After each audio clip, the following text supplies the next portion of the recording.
नमस्कार, आप देख रहे हैं मेरा संवाद यूट्यूब चैनल के इस बुलेटिन में मैं प्रेम आनंदकर आप सभी का हार्दिक स्वागत और अभिनंदन करता हूं। दोस्तों, हम आपको आज एक ऐसी कहानी बता रहे हैं जिसका हमने शीर्षक दिया है परिंदों की मुस्कान। जी हाँ दोस्तों, परिंदों की मुस्कान को हमने साक्षात देखा है। वैसे तो अजमेर शहर ही नहीं, जिले भर में, राजस्थान भर में, देश भर में पशु पक्षियों के लिए न जाना कितनी शालाएं होंगी। कहीं कबूतरशाला है, कहीं गौशाला है, कहीं और कई मवेशियों को पालने के लिए शालाएं हैं और उनका बंदोबस्त अच्छा भी है। देख रेख करने वाले साधुवाद के पात्र हैं और ऐसी गौशाला, कबूतरशाला को चलाने वाले वाकई नेक दिल इंसान हैं।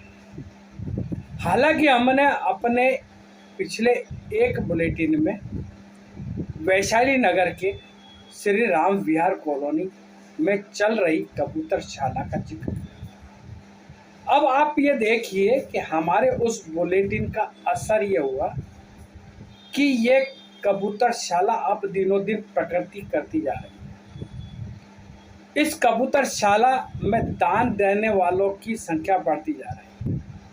आपको ताज्जुब होगा कि कई ऐसी स्वयंसेवी सामाजिक संस्थाएं भी हैं जो दानदाताओं से नगद पैसे लेती हैं। हम उनके नियत पे कोई शक नहीं कर रहे, लेकिन नगद पैसे देने की बनिस्बत अगर हम किसी भूखे को भोजन कराएं, पक्षियों को दाना खिलाएं तो ज़्यादा कारगर होता है।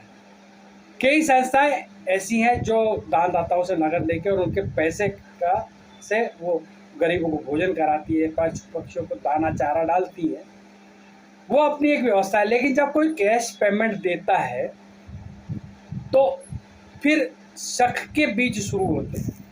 दान देने वाला ये सोचता है कि मैंने इनको इतना पैसा दिया, पता नहीं इसका ये सदुपयोग करेंगे या नहीं करेंगे।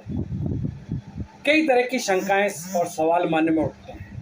किंतु वैशाली नगर स्थित श्री राम विहार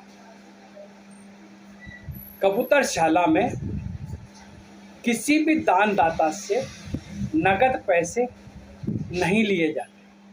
अव्वल तो इस कबूतरशाला का संचालन कोई एक व्यक्ति नहीं करते, पूरे वैशाली नगर से राम विहार कॉलोनी के प्रबुद्ध जन करते हैं। लेकिन इस कबूतरशाला की सारी व्यवस्थाएं समाज सेवी, सामाजिक कार्यकर्ता और यूं कहें संजीदा व्यक्तित्व सत्येंद्र कुमार शर्मा जी संभालते हैं। अगर कोई व्यक्ति ये कहे कि साहब मैं मक्की के दाने खरीद के नहीं ला सकता, या बाजरा खरीद के नहीं ला सकता, या मैं और कोई सेवा नहीं कर सकता, मेरी अपनी परिस्थिति है, मजबूरी है, आप नगद पैसे ले लीजिए, तो लेते हैं। लेकिन उसका ब्यौरा तत्काल प्रभाव से श्री राम कबूतरशाला के नाम से बने हुए व्हाट्सएप ग्रुप पे डाल देते हैं। करीब 500 से ज़्यादा लोग उस व्हाट्सएप ग्रुप से जुड़े हुए हैं और उन सभी मेंबर्स को ये पता चल जाता है कि किस व्यक्ति ने पैसा दिया है। जो व्यक्ति जितना पैसा देके जाता है उतनी राशि का मिला, यानी मान लो 5 लोगों ने पैसे दिए या 2 लोगों ने पैसे दिए, तो उस पैसे को मिलाकर मक्की के कट्टे, बाजरा वगैरह मंगवा लिया जाता है और उसका ब्यौरा भी व्हाट्सएप ग्रुप पे डाल दिया जाता है ताकि हिसाब किताब में साफ गोई रहे। शर्मा जी खुद भी कहते हैं कि यदि दानदाता खुद मक्की के कट्टे मंगवाकर भेज दें, बाजरा मंगवाकर भेज दें, तो उन्हें कोई दिक्कत नहीं है। इससे उनकी खुद की परेशानी कम हो जाती है। लेकिन आप ये देखिए कि लोग अंगुली ना उठाएं और मूक पक्षियों की सेवा पूरी ईमानदारी से होती रहे, इस बात को ध्यान में रखते हुए पूरा काम साफगोई तरीके से किया जाता है। शर्मा जी बताते हैं कि आनंदकर साहब, आपने जब आपके यूट्यूब पे बुलेटिन चलाया और जब उन्होंने कई ग्रुपों में उस बुलेटिन को भेजा तो अनेक लोग उससे प्रेरित हुए और कबूतरशाला में सहयोग करने के लिए आ गया है। आज स्थिति है कि जब पहले कबूतरशाला शुरू की गई थी तो मक्की के दानों की व्यवस्था करने के लिए बहुत परेशानी उठानी पड़ी। आज स्थिति यह है कि किसी तरह की परेशानी नहीं है, मक्की के दानों का स्टॉक है।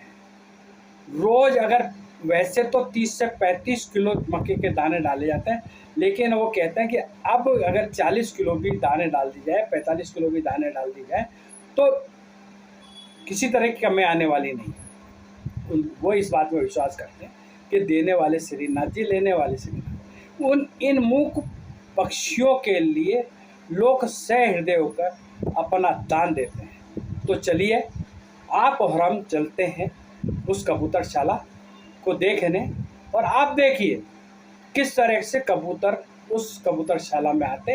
एक खुला गार्डन टाइप है, कोई बंदिश नहीं है, खुले में मक्की का बाजरा डाला जाता है और वो गार्डन के सारे गेट बंद रहते हैं ताकि कोई कुत्ता वगैरह कोई जानवर आके या हिंसक जानवर आके उनको मार ना दे।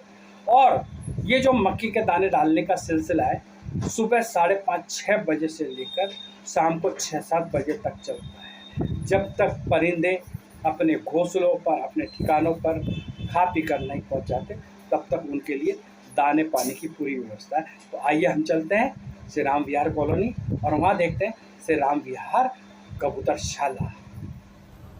हमारे पास भी माल है।